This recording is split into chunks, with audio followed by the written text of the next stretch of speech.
ছাত্রদের উদ্দেশ্য করে বলবো যে আপনারা 2024 সালে দেশ স্বাধীন করছেন এবং আপনাদের সঙ্গে যারা যারা মুরব্বী গার্জিয়ান সবাই আপনাদের সাথে ঝাঁপিয়ে পড়ছে। বিভিন্ন দল বল নির্বিশেষে সবাই আপনাদের সাথে আছে। আপনারা 2024 সালে দেশ স্বাধীন করছেন, আপনাদেরকে থ্যাংক ইউ। আমরা তো কাতার প্রবাসী, আমরা তো অংশগ্রহণ করতে পারি নাই, এজন্য আমরা দুঃখিত। তারপর দেশটা যদি সুস্থ থাকে আমরা টেনশন মুক্ত থাকি, বুঝছেন।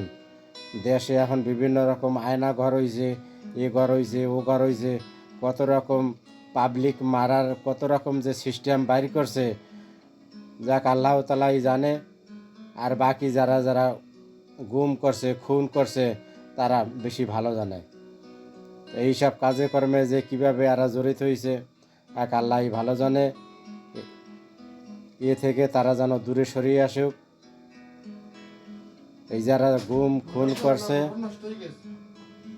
খুন করছে আর আপনারা যে আয়নাঘর বানাইছে, এসব জিনিস দেখলে মনের দুঃখ প্রকাশ করা যায় না, মনে হয় যে বুকটা ফাইটে যায়। এখন দেশটা সুন্দরভাবে পরিচালনা যাতে হয় এই দৃষ্টি সবাই রাখুক। আর দেশে যেন কোনো চুরি ডাকাতি না হয়, এদিকেও সবাই দৃষ্টি রাখবে।